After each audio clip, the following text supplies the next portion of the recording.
हर हर महादेव। देवों के देव महादेव जी के चरण में प्रणाम करती हूँ, मेरा प्रणाम स्वीकार हो। माता गौरा पार्वती के चरण में प्रणाम करती हूँ, मेरा प्रणाम स्वीकार हो। गणपति ललनवा के चरण में प्रणाम करती हूँ, मेरा प्रणाम स्वीकार हो। सब गुरु भाई बहनों के चरण में प्रणाम करती हूँ, मेरा प्रणाम स्वीकार हो। माता और पिताजी के चरण में प्रणाम करती हूँ, मेरा प्रणाम स्वीकार हो। सब देवी देवताओं के चरण में प्रणाम करती हूँ, मेरा प्रणाम स्वीकार हो।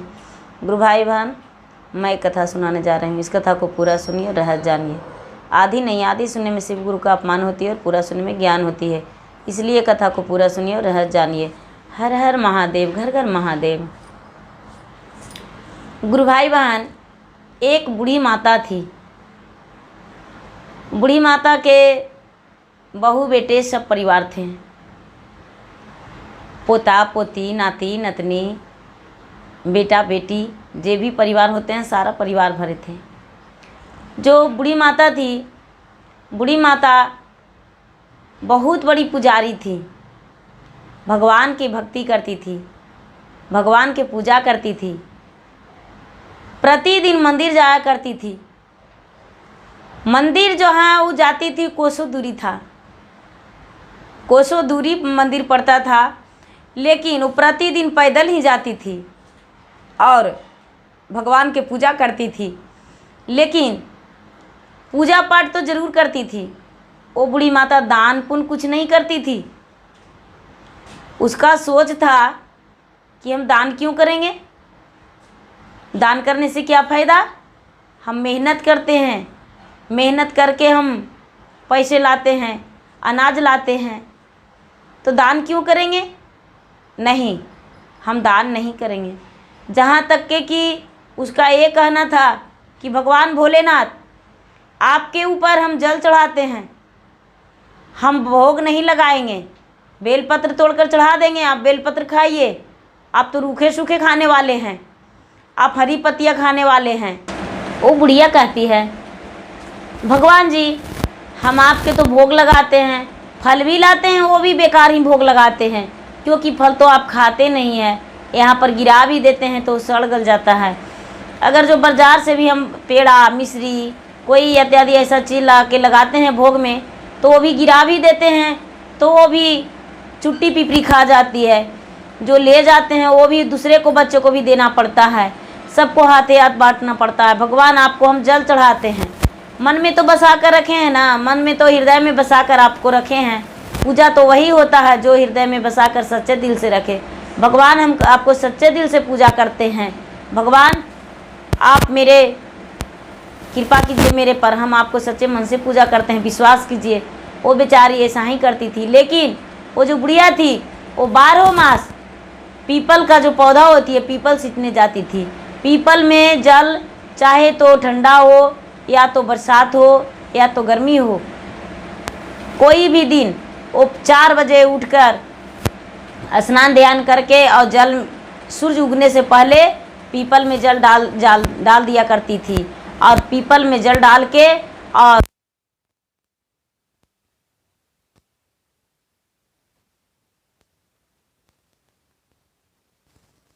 ब्रह्म लोक जाएं।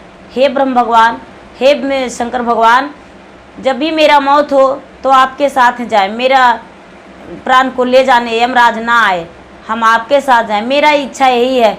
कभी वो बुढ़िया धन संपत्ति के भगवान से मांग नहीं की, कभी बेटा बेटी का मांग नहीं की। भगवान एक दिन सोचे कि ये बुढ़िया तो कभी किसी के दरवाजे पर भोजन नहीं कराती है, कभी भी किसी को अन्न दान नहीं करती है, वस्त्र दान नहीं करती है। एक दिन चले इसके दरवाजे पे हम भिक्षा मांगने के लिए, ये बुढ़िया क्या कहती है और क्या करती है। चले इनके दरवाजे पे, दो ब्रह्मा जी और शंकर भगवान दोनों उनके दरवाजे पे चल दिए। उनके दरवाजे पे चल दिए तो एक बूढ़ा का रूप धारण कर लिए और जाके दरवाज़ा खटखटाए सवेरे सवेरे। जो बुढ़िया थी पूजा पाठ करके अंदर गई थी और दरवाज़ा खटखटाने पर बाहर निकली, कहती है कि आप कौन हैं। तो हम भिखारी हैं, हम बहुत भूखे हैं, हमको भोजन करा दीजिए, हम 5 दिनों से भूखा हैं, मुझे कुछ भोजन करा दीजिए। ये बुढ़िया कहती है, अभी मेरा घर में भोजन नहीं बना है, जाइए कुछ देर बाद आ जाइएगा, आपको भोजन हम करवा देंगे। जाइए। शंकर भगवान उस समय वहाँ से चल दिए, वहाँ से उस समय चल दिए। और फिर तो ये तो जांचना था, परीक्षा था। फिर दोपहर में पहुँचे। दोपहर में बुढ़िया कहती है मेरा घर में बच्चे हैं, पोता है, पोती है, बेटा बहू सारा भोजन खा गया, मेरे घर में भोजन नहीं है बचा, शाम में आ जाइएगा। शाम में भला फिर शाम के समय में भोजन बनते ही बाबा पहुंच गए। फिर दरवाज़ा खटखटा दिए। फिर बुढ़िया बाहर निकली। फिर बाबा कहने लगे मुझे भिक्षा दो, मुझे दान दो, मुझे भोजन करा दो, बहुत भूखे हैं, मुझे अन्न दान करो, भोजन दान करो। बुढ़िया कहती है बाबा इतना रात में भला कौन बहू और बेटे को जगाने जाऊं, मेरा घर तो शाम के समय में ही भोजन बन जाता है, सारा लोग भोजन कर लिया, बाबा कल को आ जाइएगा। अब भोलेनाथ सवेरे का इंतजार किए। जब बहू रोटी बना रही थी तभी भोलेनाथ पहुंच गए दरवाज़ा पर। दरवाज़ा पर पहुंच गए।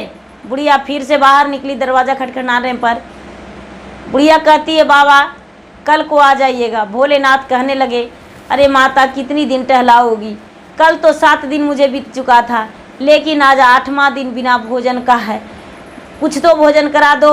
ये बुढ़िया कहती है बाबा मैं क्या करूं, मेरी बहू ज़्यादा रोटी बनाती नहीं है, लेकिन आप यदि भोजन करने को लिए कर रहे हैं तो शाम में बोलेंगे थोड़ी सी आटा गूंद देगी ज़्यादा और आपके लिए 2 रोटी बना देगी। क्या करूं, इस वक्त तो उतना ही रोटी बना है जो कि सारा परिवार का हो जाए। भोलेनाथ घुर गए दरवाज़ा से। बोले अब तुम्हारे दरवाज़ा पे नहीं आएंगे, अब तुम्हारे घर भोजन नहीं मांगने आएंगे, किसी और के दरवाज़ा चले जाएंगे।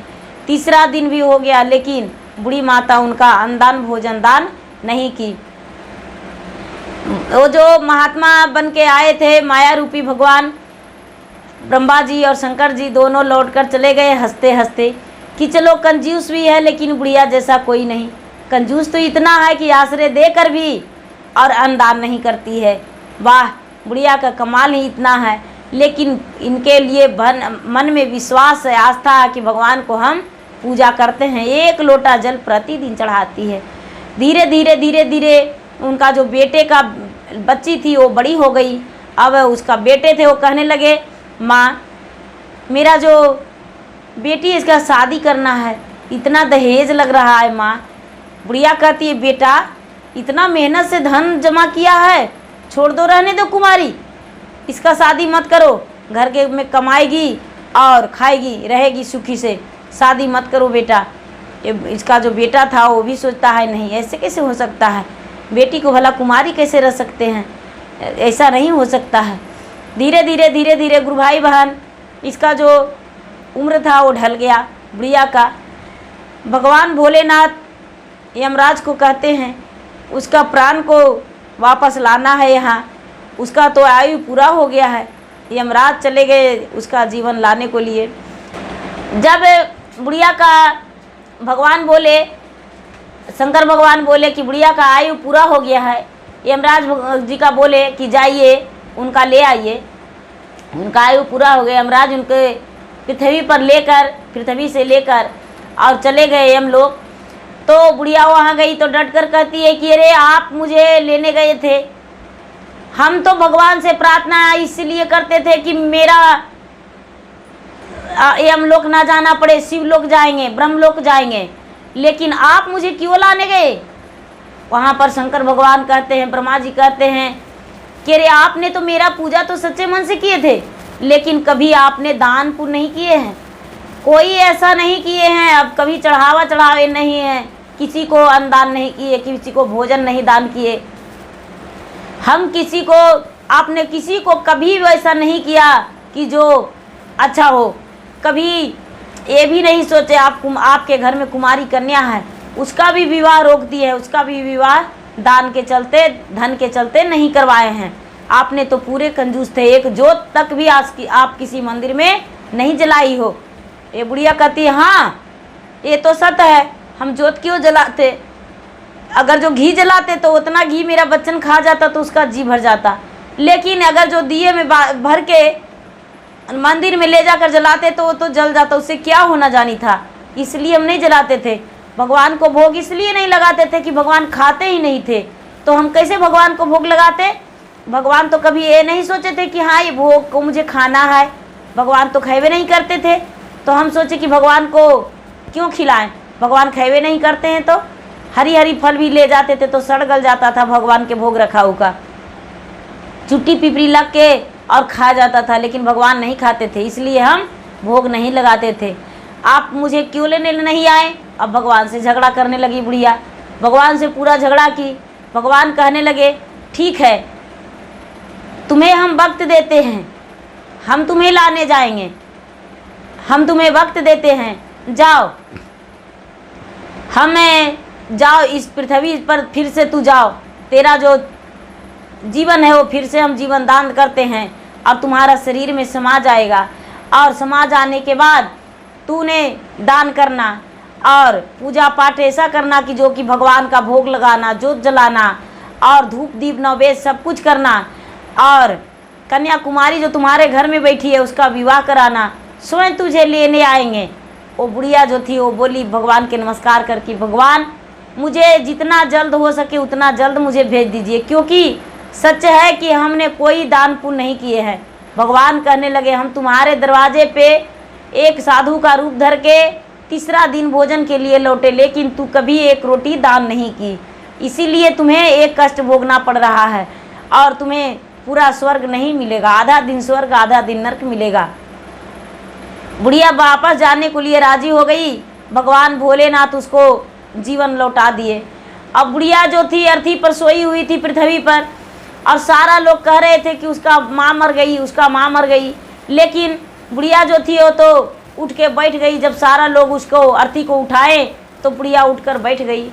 फूल जो सजा हुआ था सब बिखर गया और बुढ़िया उपराही से कह रही कि अरे तुम लोग कहाँ ले जा रहे हो मुझे, हम तो इस पर सोए हुए थे और तुम लोग मुझे कहाँ ले जाने के लिए तैयारी कर दिया है। जो सारा लोग थे वो कहने लगे अरे उसका माँ तो मर के जी गई, माँ तो लगता है बेहोश पड़ी थी। वो कहने लगी नहीं, हम बेहोश नहीं पड़े थे, हम कुछ कर्तव्य मेरा बाकी रह गया है, वही कर्तव्य को पूरा करने के लिए हम आए हैं। हम पूजा तो जरूर करते थे, भक्ति तो जरूर करते थे, लेकिन कभी किसी को हम ज्ञान नहीं बांटे, किसी को ये नहीं कहे कि हाँ ऐसा तुम भी करो, वही हम बताने के लिए और कहने के लिए आए हैं। भगवान ने मुझे जगह नहीं दिए हैं, इसलिए दोबारा हम पृथ्वी पर वापस आए हैं।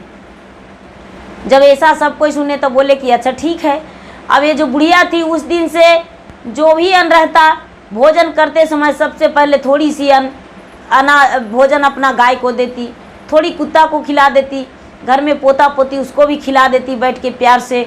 और जो कन्याकुमारी पोता पोती घर में था उसको बोला अपने बेटे से कि बेटा इसका शादी कर दो और धूमधाम से करो, क्योंकि कन्या का विवाह एक बहुत बड़ा तीर्थ का फल होता है, इसलिए कन्या का विवाह कर दो। वो बेचारी विवाह करवाई। कहीं भी मंदिर बनने को लिए सुना तो वहाँ कुछ दान की, कहीं तालाब खता रहा था वहाँ भी कुछ दान की, और ऐसा ही करते करते साल 2 साल इसका बुढ़िया का आयु था। फिर से वो जितना दान करना था वो दान कर ली, और पूजा पाठ में इतना रम गई कि लोगों को कहती थी कि आप लोग पूजा कीजिए, क्योंकि पूजा करने से भगवान प्रसन्न होते हैं और भगवान घर में सुख शांति देते हैं, धन की प्राप्ति देते हैं, पुत्र की प्राप्ति देते हैं। सबको बुढ़िया समझाने लगी। और उसके बाद जब इसको मृत्यु पूरा हुआ तो भगवान शिव महादेव खुद अपने स्वयं इसको लेकर गए और शिवलोक में इसका जगह मिला। जहाँ पर भगवान का सिंहासन था उसका बगल में इसका आसन मिला। जो बुढ़िया थी भगवान भोलेनाथ के बगल में रहने वाली बन गई, और जहाँ भगवान का सिंहासन था वहाँ बगल में इसका आसन मिल गया। बुढ़िया का जैसे घर से ज़्यादा सुख इसका स्वर्ग में मिला। और फिर जब जन्म हुआ तो मनुष्य तन में जन्म हुआ, इसका बुढ़िया का कोई कष्ट नहीं हुआ। बुढ़िया जो थी दोबारा फिर से भगवान से यही विनती की कि भगवान मेरा जन्म हो तो फिर से मनुष्य तन में हो, और मेरा ऐसा ज्ञान हो कि हम सदैव इस जन्म से ज़्यादा अबरी जन्म ले तो हम पूजा पाठ करें, और इतना हम सबको शिक्षा ज्ञान दे, इतना ज्ञान दे कि सब कोई मेरे पीछे घूमे आगे घूमे और मुझसे खुश रहे, कभी किसी के साथ हम गलत ना करें। भगवान से यही बुढ़िया प्रार्थना करते रह गई, और प्रार्थना करके भगवान से अपना जीवन मांगी कि मेरा जीवन फिर से मनुष्य तन में हो जाए, और बुढ़िया का जन्म फिर से मनुष्य तन में हो गया। तो गुरु भाई बहना जो अच्छा कर्तव्य करते हैं उसका अच्छा ही फल मिलता है, और जो गलत करते हैं उसका गलत परिणाम मिलता है। तो जैसे बुढ़िया का भगवान कृपा किए, बुढ़िया का सुहागन मृत्यु हुआ और घर में पूरे परिवार भरे हुए थे। यदि बुढ़िया गलत करती तो उसका गलत परिणाम मिलता। तो गुरु भाई बहना, मेरा वीडियो अच्छा लगे तो इसे लाइक कीजिए, शेयर कीजिए, सब्सक्राइब कीजिए। धन्यवाद। हर हर महादेव, घर घर महादेव।